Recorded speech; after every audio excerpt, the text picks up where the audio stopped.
Hello students, how are you all of you? We are going to start fluid in motion. Before that, we have discussed about the fluid at rest. तो पहले हमने पढ़ा था कि जो fluid है जब रेस्ट में होता है तो कितना प्रेशर एक्सर्ट करता है किसी सरफेस पर या किसी फ्लूइड पर, किसी लिक्विड पर कोई भी प्रेशर, एक्स्ट्रा प्रेशर दिया जाता है तो वो किस तरह से डिस्ट्रीब्यूट हो जाता है पूरे फ्लूइड में या लिक्विड में। या इसके अलावा जो भी हमने पढ़ा Pascal's law, hydraulic brakes, hydraulic lift वगैरह, that all works on the at rest. जो हम अभी तक पढ़ रहे थे वो क्या था, फ्लूइड एट रेस्ट की बात थी, यानी कि फ्लूइड क्या था, स्टेबल था, रेस्ट में था, जिसे हम फ्लूइड स्टैटिक्स भी कह सकते हैं। वो हमने सारी चीजें पढ़ी इससे पहले। Now we are going to start fluid in motion. Here we study about the motion of the fluid. How does fluid, liquid or gases moves in a medium? किस तरह से लिक्विड या गैस हैं वो मूव करते हैं, travel करते हैं, अब इसके बारे में पढ़ेंगे। It is also called fluid dynamics, इसे हम फ्लूइड डायनामिक्स या फ्लूइड मैकेनिक्स भी कहते हैं। तो अब हम यहाँ जानेंगे मोशन ऑफ फ्लूइड के बारे में, फ्लूइड किस तरह से मूव करता है। ठीक है, तो फ्लूइड मोशन में सबसे पहले हमारे पास है फ्लो ऑफ लिक्विड या flow of fluid. Flow of liquid यानी how does liquid flow, liquid किस तरह से फ्लो करता है।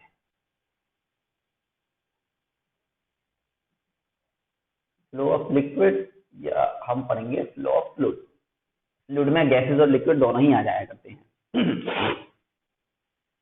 तो there are two types of flow of fluid. हमारे पास दो तरह के टाइप्स होते हैं। पहला होता है हमारे पास स्ट्रीमलाइन फ्लो, स्ट्रीमलाइन फ्लो, और दूसरा होता है हमारे पास टर्बुलेंट लैमिनार फ्लो या टर्बुलेंट फ्लो।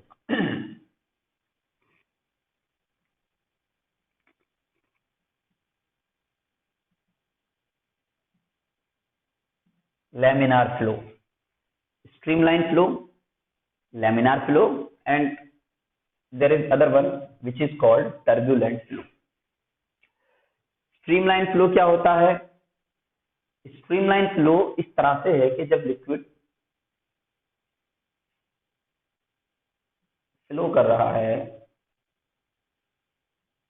या लिक्विड लेयर बना देते हैं हम तो इस तरह से इसका रास्ता है, ये है, ये है, ये लिक्विड इस तरह से फ्लो कर रहा है, या हम ये कह सकते हैं ऐसे ऐसे ऐसे, ये लिक्विड फ्लो कर रहा है। तो यहां पर हम कह सकते हैं कि मान लो एक पॉइंट है मेरे पास, ये पॉइंट, तो पार्टिकल बहुत सारे बार बार इस पॉइंट से फ्लो करके जा रहे हैं, तो सभी पार्टिकल इस पॉइंट से जब फ्लो करेंगे तो सबकी जो वेलोसिटी होगी वो सेम होगी, यानी कि that type of flow is called stream line flow. यानी कि जब कोई लिक्विड इस तरह से मूव करे कि हर एक पॉइंट से निकलते वक्त, एक पर्टिकुलर पॉइंट से निकलते वक्त हर एक पार्टिकल की वेलोसिटी कैसी होनी चाहिए, सेम होनी चाहिए, and each particle follow the same path as it is followed by its preceding particles. यानी कि जो भी लिक्विड फ्लो कर रहा है वो सारे पार्टिकल इस पॉइंट से होकर गुजरेंगे और इस पॉइंट पर सभी पार्टिकल की वेलोसिटी सेम होगी। इन सिमिलर वे यहाँ पर अगर हम करते हैं तो इस पॉइंट से होकर गुजरेंगे सभी पार्टिकल, इसके बाद में इस पॉइंट से होकर सभी पार्टिकल गुजरेंगे और सभी पार्टिकल की इस पॉइंट पर भी वेलोसिटी कितनी होगी, सेम होगी, जो इनसे पिछले वाले पार्टिकल्स की रही होगी। So the flow of liquid in which each particle follow the same path as it is followed by its preceding particle, and the velocity of each particle at a particular point is the same as the velocity of its preceding particles. Such type of flow is called the streamline flow, and the path of the particle is called streamline. इस path को, particle के path को हम क्या कहते हैं, stream line कहा करते हैं। ये पैरेलल स्ट्रीमलाइन भी हो सकती हैं और वाइडर और क्लोजर भी हो सकती हैं। तो streamlines are the path travelled by the particle in liquid flow. Liquid flow में जब पार्टिकल जिस पाथ को ट्रेवल करते हुए जाता है उस पाथ को हम क्या कहते हैं, स्ट्रीम लाइन कहते हैं, और इस तरह के मोशन को स्ट्रीम लाइन मोशन या स्ट्रीम लाइन फ्लो कहते हैं। तो ये बताता है जब स्ट्रीम लाइन हमारी पैरेलल हुआ करती हैं तब कांस्टेंट वेलोसिटी से पार्टिकल मूव कर रहा है और अगर स्ट्रीम लाइन बहुत दूर दूर है वहां पर, तो वहां स्पीड थोड़ी कम बताई जाती है, और जहां पर पार्टिकल की स्ट्रीम लाइंस बहुत पास पास है वहां पर पार्टिकल की वेलोसिटी मैक्सिमम होगी। और हम ये भी कह सकते हैं कि two streamline can never intersect each other. क्यों?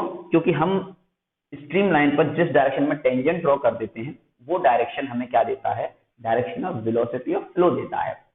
तो अगर कोई लिक्विड मूव कर रहा है, तो अगर स्ट्रीम लाइन इस तरह से इंटरसेक्ट कर जाएंगी, तो हम दो टेंजेंट ड्रॉ कर सकते हैं जो हमें दो डिफरेंट डायरेक्शन बताएगा लिक्विड फ्लो की, विच इज नॉट पॉसिबल। तो स्ट्रीम लाइन में क्या रहेगा, स्ट्रीम लाइन जब वाइडर होंगे वहां स्पीड कैसी होगी लिक्विड की, स्लो होगी। जब क्लोजर होंगी वहां पर ज्यादा स्पीड को इंडिकेट करेगा ये, और स्ट्रीम लाइन एक दूसरे को कभी इंटरसेक्ट नहीं कर सकती है। तो ये चीज समझ में आया। तो what is stream line flow? Stream line flow इस तरह का फ्लो होता है जहां पार्टिकल इस तरह का पाथ फॉलो करते हैं कि हर एक पार्टिकल उसी पाथ को फॉलो करेगा जो उससे पहले वाले पार्टिकल ने फॉलो किया होगा, और हर एक पॉइंट पर हर पार्टिकल की वेलोसिटी सेम रहेगी जैसे कि उसके पिछले वाले पार्टिकल की रही होगी। तो इस तरह के मोशन को हम क्या कहेंगे, लिक्विड के stream line flow. Now laminar flow. Laminar flow क्या होता है कि लेमिनार फ्लो में लिक्विड एक सिस्टमैटिक मैनर में मूव करता है in the form of layer. एक लेयर की फॉर्म में लिक्विड मूव करेगा, और हर एक लेयर दूसरी लेयर में मिक्स नहीं हो रही होगी। कोई भी लेयर दूसरी लेयर में मिक्स नहीं हो रही होगी लिक्विड की। तो इस तरह के फ्लो को हम क्या कहते हैं, लेमिनार फ्लो कहते हैं। क्या कहलाता है ये? लेमिनार फ्लो कहलाता है लिक्विड का। तो such type of flow of liquid is called laminar flow in systematic manner. Gently liquid flow कर रहा होता है, तो इस तरह के फ्लो को हम लेमिनार फ्लो कहते हैं। And it remains laminar up to a particular velocity. एक पर्टिकुलर वेलोसिटी तक ये लेमिनार रहता है, और जब ये लेमिनार नहीं रहता है तब हम इसे कहते हैं टर्बुलेंट फ्लो। क्या कहते हैं इसे हम? Turbulent flow. तो टर्बुलेंट फ्लो और लेमिनार फ्लो क्या है? जब पार्टिकल का फ्लो, जब लिक्विड का फ्लो लेमिनार ना रहे, ऐसे ऐसे ऐसे ऐसे ये बहुत अलग अलग डायरेक्शन में लिक्विड इस तरह से ऐसे इन्वॉल्व करता हुआ जाए, हम कह सकते हैं कि जब बहुत ही स्पीड से किसी नैरो पाइप में लिक्विड फ्लो करता है, तो उसके जब बाहर वाले एंड से पार्ट निकलता है लिक्विड, तो वो चारों तरफ डायरेक्शन में बट जाता है। तो उस तरह का फ्लो क्या होता है? टर्बुलेंट फ्लो हो जाता है। या सिंपल लैंग्वेज में अगर हम कहें, इन दोनों ही फ्लो में हम अगर डिफरेंस करना चाहें, तो एक बड़ा सिंपल मैनर है हमारे पास कि जो टैप होता है हमारा, टंकी टैप, तो जैसे उस टैप को हम हल्का सा, बहुत हल्का सा खोलते हैं, तो हम देखते हैं कि लिक्विड जो आता है उसमें से बड़ी एक सिस्टमैटिक मैनर में आता है और धीरे धीरे आता है, और उसकी एक ही लेयर नजर आती है हमें सिलेंड्रिकल फॉर्म में। लेकिन जैसे ही उसको फुल स्पीड से पूरा उसको वाल्व को मैं ऑन कर देता हूँ, ओपन करता हूँ, तो जो उसके माउथ पर जो हम देखते हैं उसका फ्लो, वो चारों तरफ बिखरने लग जाता है। लिक्विड क्या होता है? चारों तरफ बिखरने लग जाता है। तो यही डिफरेंस है हमारे पास। ये मान लो हमारे पास इस तरह से ये कहीं से ये टैप है, ये टैप है मेरा, वो वाल्व लगा हुआ है ऊपर। तो अब क्या रहेगा, जैसे ही हल्का सा इसको खोलेंगे तो लिक्विड ऐसे ऐसे करके एकदम सिस्टमैटिक मैनर में नीचे की तरफ ये गिरता हुआ आएगा लिक्विड, ऐसा आता है। लेकिन अगर हम जब इसको बहुत ही ज्यादा, तो क्या होता है, लिक्विड कभी थोड़ा सा इधर, थोड़ा सा इधर, इधर इधर इधर ऐसे करके निकलता हुआ आता है। तो इस तरह का जो फ्लो हो जाता है उसे हम टर्बुलेंट फ्लो कहते हैं, और इस तरह का जो फ्लो चलता है उसे हम क्या कहते हैं? लेमिनार फ्लो कहा करते हैं। यहीं पर एक टर्म इंट्रोड्यूस होता है हमारे पास जिसे हम कहते हैं टर्मिनल और critical velocity, not terminal, critical velocity.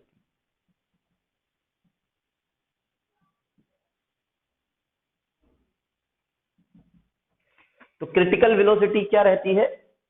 Critical velocity यानी कि a particular velocity up to which the flow of liquid remains laminar, यानी कि वो वेलोसिटी जहां तक लिक्विड फ्लो करता है लेमिनार फॉर्म में, और जैसे ही स्पीड हल्की सी वहां से बढ़ती है तो स्पीड हो जाती है या फ्लो हो जाता है टर्बुलेंट फ्लो। तो इट इज अ बैरियर, एक लिमिट है between laminar flow and turbulent flow.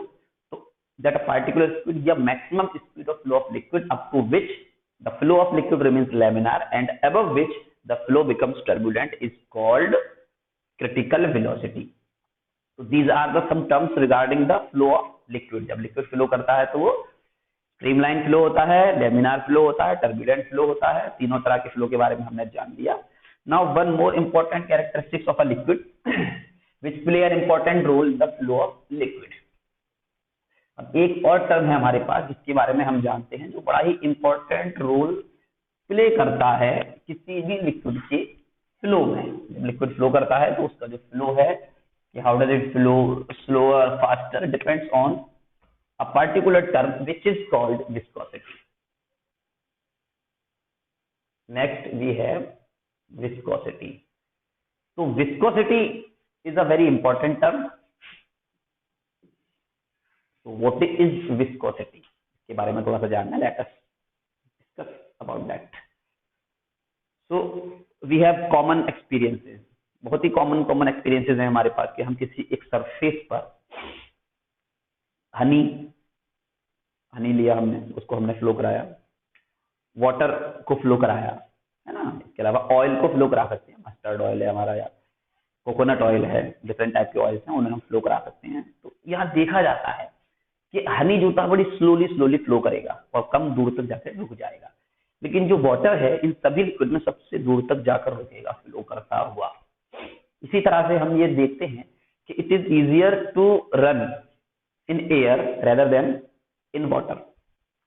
Water में हम नहीं भाग सकते। अगर मान लो कहीं पानी है, हमारे पैर इतना पानी भरा हुआ है पैरों तक, हम उसमें आगे बढ़ रहे हैं, तो वाटर में आगे बढ़ना थोड़ा सा मुश्किल होगा। और जब हम एयर में चल रहे होते हैं तो इजीली हम दौड़ पाते हैं, भाग पाते हैं, चल पाते हैं।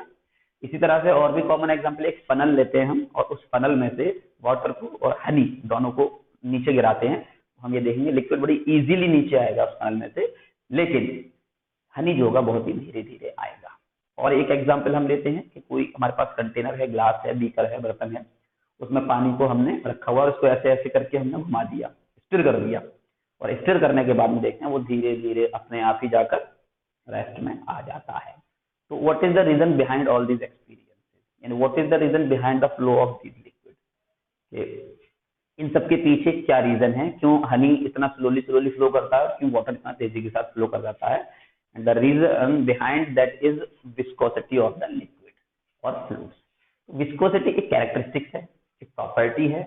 किस तरह की प्रॉपर्टी है कि जब लिक्विड का फ्लो हमारे पास लेमिनार फ्लो है, यानी कि in the form of layers है, तो लिक्विड जब लेयर की फॉर्म में फ्लो करता है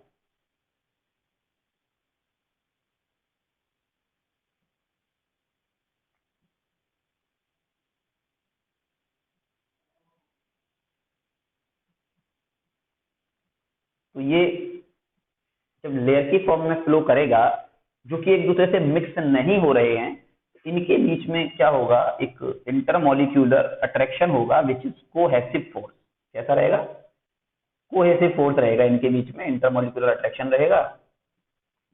तो जो कोहेसिव फोर्स होगा वो क्या करेगा, इनकी स्पीड को कम करता हुआ चला जाएगा। ऊपर वाली लेयर की स्पीड ज्यादा होगी, नीचे वाली लेयर की स्पीड कम होगी। तो ये हम कह सकते हैं जब लिक्विड लेयर्स की फॉर्म में फ्लो करता है तो हर एक लेयर एक दूसरे लेयर पे क्या लगाती है, फ्रिक्शन लगाती है, इंटरनल फ्रिक्शन फोर्स लगाती है, जिसकी वजह से इसकी स्पीड जो हो जाती है स्लो हो जाती है। It means the property of liquid due to which the flow of liquid opposed. क्या होता है? ऐसी प्रॉपर्टी जिसकी वजह से लिक्विड के फ्लो का अपोज किया जाता है, उस प्रॉपर्टी को हम कहते हैं विस्कोसिटी। तो viscosity is the property of all fluids, liquid and gases both. क्या है? दोनों की ये एक प्रॉपर्टी है जिसकी वजह से जब लिक्विड लेयर की फॉर्म में चल रहा होता है तो उसकी जो लेयर्स होते हैं, लेयर्स के बीच में intermolecular attraction that is called cohesive force act किया करते हैं। और वो कोहेसिव फोर्सेस की वजह से क्या लगता है, we can say that internal friction force लगता है, जिसकी वजह से लेयर टू लेयर इनकी स्पीड क्या हो जाती है, घटती चली जाती है। नीचे वाली स्पीड घट जाएगी, ऊपर वाली फिर ऊपर जाएंगे तो बढ़ेगी, नीचे वाली लेयर की स्पीड क्या होगी, कम रहेगी। तो जब ये इस तरह से सरफेस की किसी कांटेक्ट में चलता है तो धीरे धीरे ये क्या होता है, आगे बढ़ते बढ़ते इसकी सभी लेयर्स जल्दी जल्दी रुक जाया करती हैं। तो it is the property of liquid due to which the flow of liquid is opposed is called the viscosity. ऐसी प्रॉपर्टी है ये लिक्विड की जिसकी वजह से लिक्विड के फ्लो को क्या किया जाता है, अपोज किया जाता है। इसी को हम क्या कहते हैं, विस्कोसिटी कहते हैं। इसको हम लिक्विड या फ्लूइड फ्रिक्शन भी कह सकते हैं और कहा जाता है, इसे हम फ्लूइड फ्रिक्शन भी कह सकते हैं। तो विस्कोसिटी क्या हुआ, ये प्रॉपर्टी हो गया। और it depends on some factors. जो विस्कोसिटी है गाढ़ापन हम इसे कह सकते हैं। लिक्विड कई तरह के होते हैं, अलग अलग लिक्विड है ना, जैसे गाढ़ापन ज्यादा है, गाढ़ापन कम है, उसी की बेसिस पर वो क्या करते हैं, फ्लो करते हैं। यही बेसिस है कि जब हनी को हम इस सरफेस पर गिराते हैं तो वो धीरे धीरे स्लोली स्लोली फ्लो करेगा और ज्यादा दूर तक नहीं जाएगा, पहले रुक जाएगा। लेकिन वाटर उसी बेसिस पर हम उसी फ्लोर पर अगर गिराते हैं तो वो बहुत दूर तक जाएगा और तेजी के साथ जाएगा, because honey is more viscous than the water. Honey की विस्कोसिटी ज्यादा होती है बिकॉज वो थोड़ा सा डेंस होता है, थोड़ा सा गाढ़ा होता है। तो इसी प्रॉपर्टी को हम क्या कहते हैं, विस्कोसिटी कहते हैं। लेयर की फॉर्म में मूव करना लिक्विड और उस मोशन को अपोज करना ही विस्कोसिटी कहलाता है।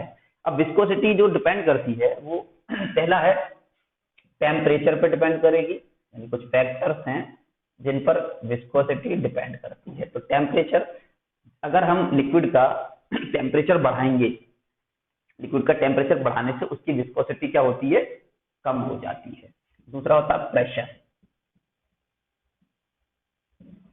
तो प्रेशर पे किस तरह से डिपेंड करेगी कि अगर हम किसी लिक्विड के प्रेशर को बढ़ाएंगे तो प्रेशर बढ़ाने से उसकी विस्कोसिटी बढ़ जाया करती है। लिक्विड में प्रेशर बढ़ाने से उसकी विस्कोसिटी बढ़ जाया करती है। थर्ड है हमारे पास डेंसिटी। तो जो लिक्विड डेंसिटी ज्यादा रखते होंगे उनकी विस्कोसिटी भी ज्यादा होगी। डेंस लिक्विड की विस्कोसिटी ज्यादा होगी और जो यानी कि viscosity is directly proportional to the density. Temperature के इनवर्सली प्रोपोर्शनल होगी। टेम्परेचर बढ़ाने से विस्कोसिटी घटेगी, डेंसिटी बढ़ाने से विस्कोसिटी बढ़ जाएगी, और प्रेशर बढ़ाने से भी विस्कोसिटी क्या होगी, बढ़ जाएगी। तो ये कुछ फैक्टर्स हैं जिन पर विस्कोसिटी डिपेंड किया करती है। अब हम बात करते हैं कोफिशिएंट ऑफ विस्कोसिटी, यानी विस्कोसिटी को फाइंड करने के लिए, उसकी न्यूमेरिकल वैल्यू फाइंड करने के लिए हमारे पास क्या होता है, कोफिशिएंट ऑफ विस्कोसिटी।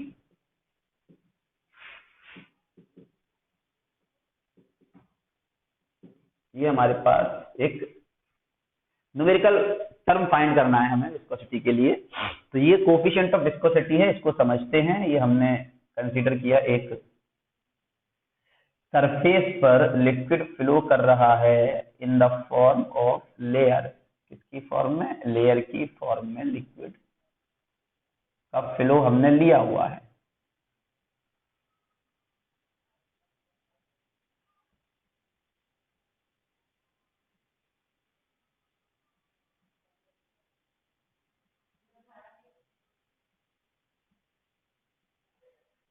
इस तरह से हमने, तो अब ये देखते हैं हम, ये वाली लेयर है हमारी, इसकी स्पीड हमने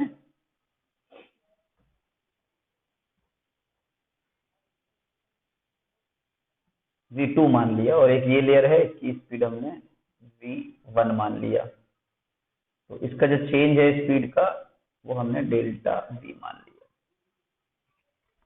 और जो डिस्टेंस है यहां से यहां तक का वो हो गया डेल्टा x। इन दोनों लेयर के बीच का डिस्टेंस, इधर क्या है, इसकी वेलोसिटी, और ये है इसका डिस्टेंस। तो ये हम देखते हैं जैसे जैसे लेयर पे एक के ऊपर एक के ऊपर एक लेयर बढ़ता चला जाता है, तो नीचे वाले लेयर की स्पीड कम होती है और ऊपर वाले लेयर की स्पीड ज्यादा होती है। तो एक टर्म आता है हमारे यहाँ पर वेलोसिटी ग्रेडियंट। क्या टर्म आता है, वेलोसिटी ग्रेडियंट। तो वेलोसिटी ग्रेडियंट का मतलब होता है चेंज इन स्पीड और velocity of flow of liquid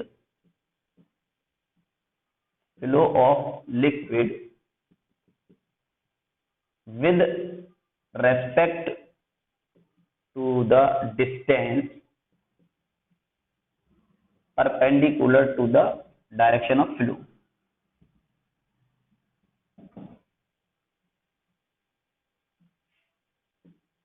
is called velocity gradient.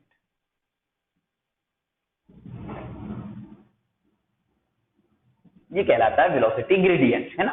तो वेलोसिटी ग्रेडियंट जो फॉर्मूला बनता है वेलोसिटी ग्रेडियंट को हम दिखाते हैं delta V over delta X. This is the velocity gradient, change in velocity with respect to distance. जैसे जैसे हम डिस्टेंस ऊपर की तरफ बढ़ाते हैं perpendicular to the flow of liquid, अगर फ्लो इधर की तरफ मूव कर रहा है तो हम अप डायरेक्शन में क्या लेते हैं, इसका वेलोसिटी ग्रेडियंट लेते हैं। कि जब हम ऊपर की तरफ जाते हैं तो जो वेलोसिटी होती है लिक्विड की वो चेंज होती है, लगभग बढ़ती जाएगी। अगर हम ये देख सकते हैं तो टॉप लेयर की जो वेलोसिटी होगी सबसे मैक्सिमम होगी और जो लोअर लेयर होगी उसकी सबसे मिनिमम होगी। तो this ratio of change in velocity with change in distance is called velocity gradient. और जो विस्कोसिटी डिपेंड करती है वो वेलोसिटी ग्रेडियंट पर ही डिपेंड किया करती है। न्यूमेरिकल वैल्यू निकालने के लिए इस टर्म का हम यूज करते हैं। So this is the velocity gradient, change in the velocity of the liquid layer with the distance above the layers. So viscosity or coefficient of viscosity, we can say that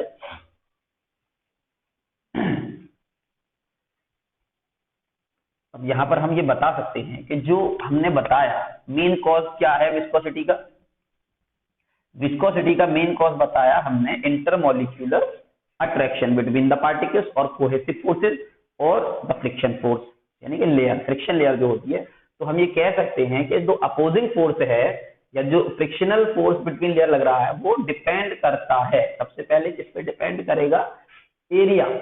किस पे depend कर रहा है वो, area of the layer, यानी surface area of liquid जिस surface पर travel कर रहा है उसका सरफेस एरिया ले लिया जाएगा। और दूसरी चीज जो डिपेंड करेगा वो डिपेंड करेगा वेलोसिटी ग्रेडियंट पर। इस पर डिपेंड करता है वेलोसिटी ग्रेडियंट पर, द फ्लो ऑफ लिक्विड या the force between the layers of liquids. जो लिक्विड्स की लेयर्स हैं उसके बीच लगने वाला फोर्स जिसे हम कह सकते हैं विस्कस फोर्स या हम कह सकते हैं फ्लूइड फ्रिक्शन। तो जो डिपेंड करता है वो एरिया पर डिपेंड करता है। जो लेयर्स हैं हमारी डिफरेंट लिक्विड की, जो लेयर्स हमने कंसीडर किए हैं, यानी जो सरफेस का एरिया होगा जिस सरफेस पर लिक्विड ट्रेवल कर रहा होगा वही हम एरिया लेंगे लिक्विड्स की लेयर्स का, तो उसके एरिया के डायरेक्टली प्रोपोर्शनल हुआ करता है। And second one, it is also directly proportional to the velocity gradient. And after combining these two we get F directly proportional to A delta V over delta X. So we have constant apply करते हैं which is eta A delta V over delta X, where eta is the f upon a into delta v over delta x. So eta is constant called coefficient of viscosity. Coefficient of viscosity, यहाँ पर eta ये term है, ये एक symbol है eta, ठीक है। ईटा से डिनोट करते हैं, तो this is called coefficient of viscosity. Now the coefficient of viscosity is equal to that force which works between two layers of unit surface area having unit velocity gradient. अब यहां से मैं अगर इसकी डेफिनेशन निकालूं कि इसकी डेफिनेशन क्या होगी, तो हम ये कह सकते हैं अगर एरिया है मेरे पास 1 मीटर स्क्वायर और delta V over delta x की वैल्यू भी है मेरे पास 1 यूनिट है ये, तब हमारे पास ईटा इक्वल्स टू आ जाएगा 1, ईटा आ जाएगा एफ फोर्स के बराबर। ईटा किसके बराबर आ जाएगा, फोर्स के बराबर। So we can say that coefficient of viscosity for a liquid is numerically equal to that viscous force acting between the layer of unit surface area having unit velocity gradient. जिनकी एक layer से दूसरे layer पे जाने पर अगर 1 यानी unit 1 metre per second speed में चेंज हो रहा है, यहां से यहां तक जब मैं ट्रेवल कर रहा हूं तो स्पीड में कितना चेंज हो रहा है, 1 मीटर पर सेकंड का चेंज हो रहा है, और उस लिक्विड की लेयर का सरफेस एरिया 1 मीटर स्क्वायर है, तब उन दोनों ही लेयर्स के बीच लगने वाला जो विस्कस फोर्स होगा वही हमारा क्या कहलाएगा, कोफिशिएंट ऑफ विस्कोसिटी कहलाएगा between the layer. Is that clear? तो कोफिशिएंट ऑफ विस्कोसिटी से हम न्यूमेरिकली फाइंड कर सकते हैं कि how much the liquid viscous, कितना लिक्विड विस्कस है और कितना कम विस्कस है, कितना ज्यादा विस्कस है, क्या बताएगा हमें, ईटा बताएगा ये। इसका हम डायमेंशन और यूनिट फाइंड कर लेते हैं, unit and dimension of eta, unit and dimension और कोफिशिएंट ऑफ विस्कोसिटी। तो ये फॉर्मूला है हमारे पास F/A delta V over delta X। तो यहां से हम देख सकते हैं जो यूनिट क्या बनेगा इसका, तो यूनिट ये बना newton per metre square and metre per second metre, ये कैंसिल हो गया, ये इधर गया, newton second per metre square is the unit of viscosity. ये क्या है, विस्कोसिटी की यूनिट है।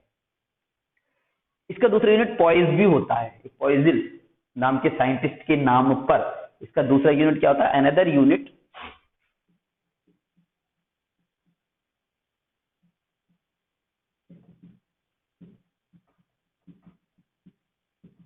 पॉइस। तो दूसरा यूनिट क्या होता है, पॉइस होता है, और ये हो जाता है 1 newton second per metre square equal to 10 poise के बराबर होता है। दूसरा है हमारे पास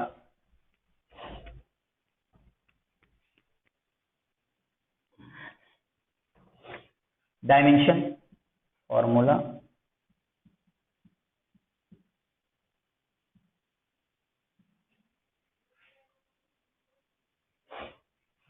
तो ईटा का डायमेंशनल फॉर्मूला आएगा, यहां से देखेंगे हम, Newton second per metre square, then Newton का मतलब हो गया मेरे पास फोर्स, यानी कि MLT-2, सेकंड का मतलब हो गया T अपॉन मीटर स्क्वायर का मतलब हो गया L स्क्वायर। मीटर स्क्वायर क्या बनता है मेरे पास, L square, so we can write it as M L inverse and T-1। This is the dimensional formula of coefficient of viscosity. तो ये दो बातें और हम निकलते हैं यहाँ से। तो कोफिशिएंट ऑफ विस्कोसिटी, इस फॉर्मूले की हेल्प से हम न्यूमेरिकल वैल्यू निकालेंगे कोफिशिएंट ऑफ विस्कोसिटी की, ये इसका यूनिट होता है, अदर यूनिट ये है, और ये क्या है इसका डायमेंशनल फॉर्मूला। अब यहाँ के बाद हम आगे पढ़ेंगे और तरह के लिक्विड फ्लो के बारे में पढ़ेंगे, और इसके डिफरेंट फॉर्म्स पढ़ेंगे और कुछ न्यूमेरिकल भी करेंगे। इसके आगे वाले वीडियो में बात करेंगे हम।